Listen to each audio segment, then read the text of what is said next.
Ay, thank you Lord. Magtatagal talaga ako dito sa bagong amo ko. Kasi unang sabi ng amo ko dati, nung iniwanan ko na employer ko, sabi niya, hindi ka sasaya. Palagi kang iiyak dun. Sana malaking bahay pupuntahan mo. Sana ikaw lang mag-isa. Sana palagi kang umiiyak kasi wala kang makakausap.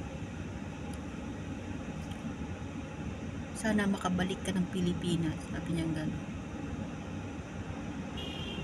Kasi bobo ka, bobo daw ako. Pero ilang araw pa lang ako, isang buwan kalahati pa lang ako doon. May alam na ako sa pagluluto ng sambosa, cheese, diba?